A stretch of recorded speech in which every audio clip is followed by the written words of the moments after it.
Alright, I'm gonna have my little say about this topic. First, let me say this to all of the children and teenagers and young adults who are having to grow up in this environment of politics invading every aspect of our lives to the point where, in many places, schools and universities, especially of all places, that say they are there to protect kids but never take any real responsibility for eating up young people's formative years and dictating their lives to a horrific degree. I am truly sorry. At the start of the 2000s, we saw the vague hints of this going on, being led up to, but in the last few years, it has exploded into such a terrible scale that I had no idea it would get to being this bad. I doubt anyone really did back in the very first years of the 21st century. The world should never have gone in this direction. The few millennials that managed to hold on to enough intellect to not get swept up by the political correctness hysteria, or at least those who are trying to bring rationality back. The young people that some call the lost Generation Y. The lost in more ways than one. Some are trying to fight back. And it's going to be a long, long battle. I just want to sincerely apologize to the kids who are having to live through these times. If anything, I think the lesson to be learned from times such as these is just how quickly the world can turn very ugly, very hysterical, very neurotic. Many of us thought we were living in a world that had overcome such chaos, but what we're seeing is that it can always return.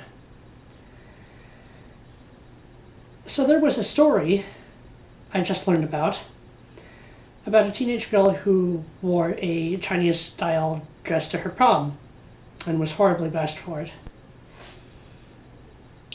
Bashed online, there were... Is this okay for whites to wear? Oh, this is cultural appropriation. All right, for everyone who participated in that, shut up. Everyone who has spoken out against doing that to a teenage girl, well, doing that to anyone really, but particularly to a kid trying to enjoy her prom, everyone who's spoken again against people doing that, kudos. The girl is beautiful. The dress is beautiful. It is truly tragic when kids who have been looking forward to their prom all semester, all senior year most likely, don't even get to wear the clothing they chose. They put a lot of thought and preparation into, and have one enjoyable night without this identity politics madness invading everything. Now, I don't know how many people are aware of this, but for several decades now, white, Western, and East Asian cultures have been finding a mutual respect and admiration for each other. Outside of wars, of course, but that should be a given. And one aspect that really helped that along was the rise of anime. The modern styles of anime, or at least the cutesy styles, began with Osamu Tezuka, who, the writer of and creator of anime like Astro Boy and Kimba the White Lion, was inspired through Western cartoons, actually through Disney, and Now, Disney today seems to be intent on destroying whatever it touches, but in the early days, Disney was amazing. And the cutesy, the innocent style of its characters influenced the designs that became the cutesy versions of the anime that uses that style that many of us grew up with and love. And as for the clothing part, East Asian people adopted a lot of Western style clothing, or at least Western inspired. And we adopted an admiration for a lot of the East Asian art, cuisine, dress, storytelling. It's been a lot of culture sharing certain aspects.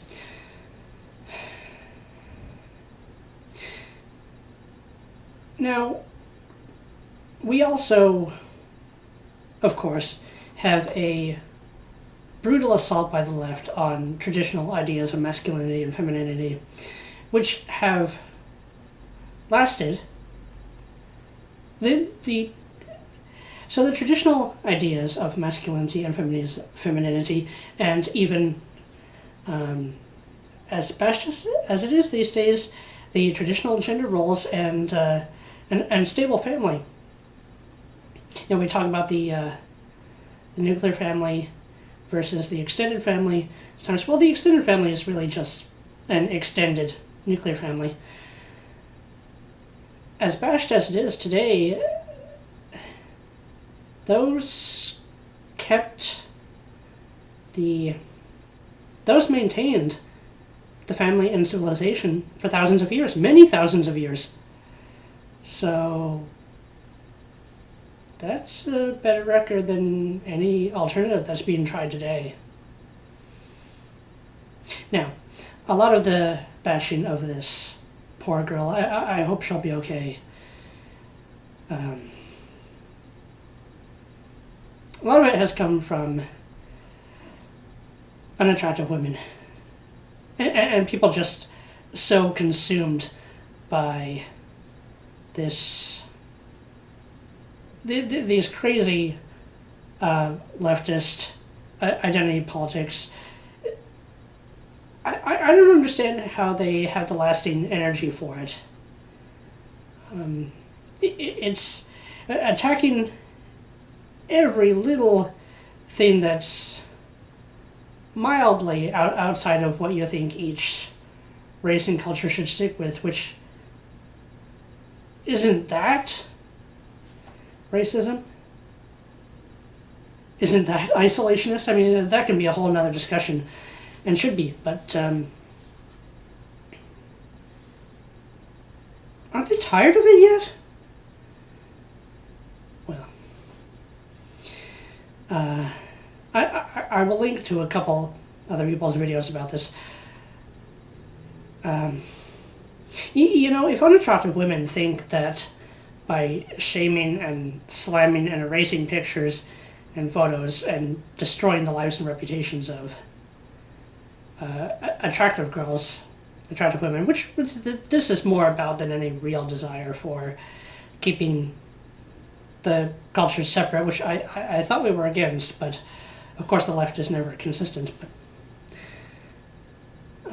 if they think by doing this that they can eliminate any alternative that boys and men have to the unattractive lot, I'm going to say it's far too late for that to work. Men already know what kind of femininity they are attracted to, because the unattractive lot have been screaming at men and boys, especially young boys, because young boys have very little ability to do anything about it. But what these fat feminist pheasants forget is that these boys were screamed at, severed from their fathers by, and emotionally slammed through their developmental stages, grow up. They grow up and don't like women who do that, who look like that, who act like the women who were cruel to them. So it's far too late. It's too late for that to work. And there's something else as well. In this chaos of identity politics, people are feeling more and more cornered in their lives. For all the be yourself messages that are out there, people are feeling more and more that they can't be. They can't be themselves because everyone around them is neurotic. And so this has become a world where you can't talk to people about important things. You can't go to them to share your concerns and your ideas and your dreams. Friends and families have been split up over and over in this current situation, this current freak show of a culture that's eating up more than one culture in the world, but you know what I mean.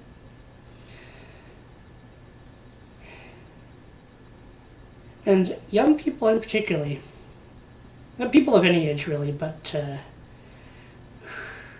who find themselves in that situation more and more, who feel trapped, become very vulnerable to suicide.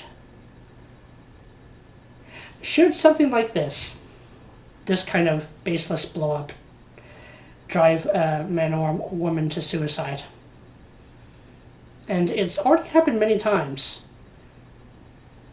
Teen and young adult suicide is a huge issue.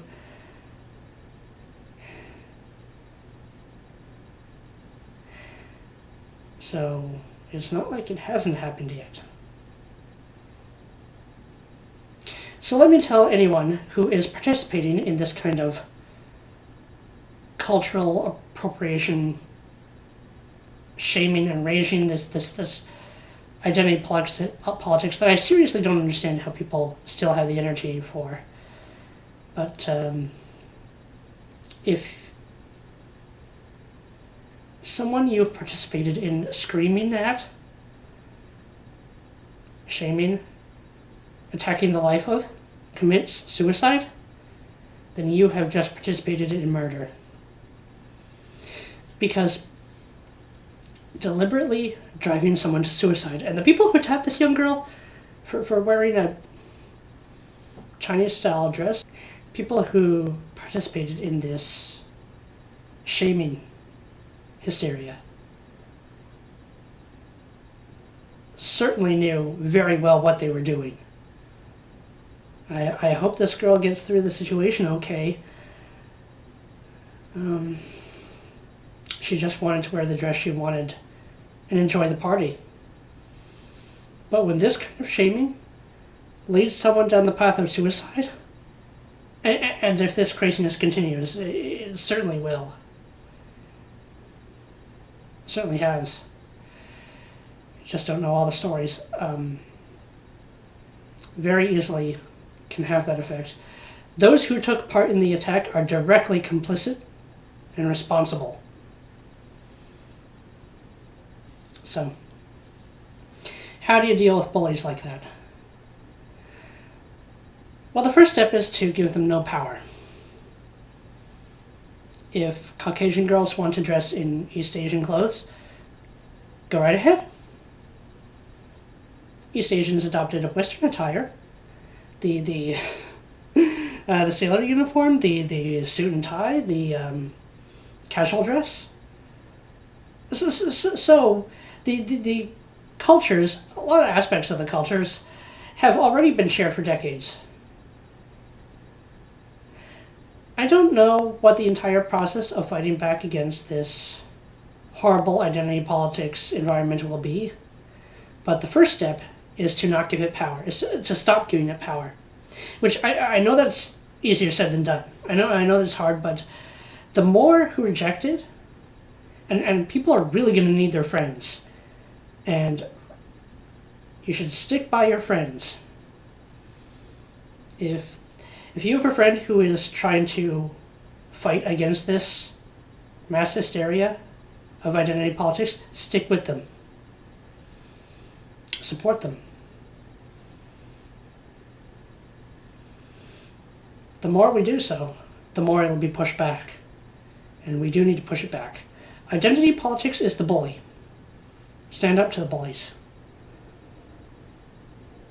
They don't lose their power automatically, but it will begin to recede. Now is the time.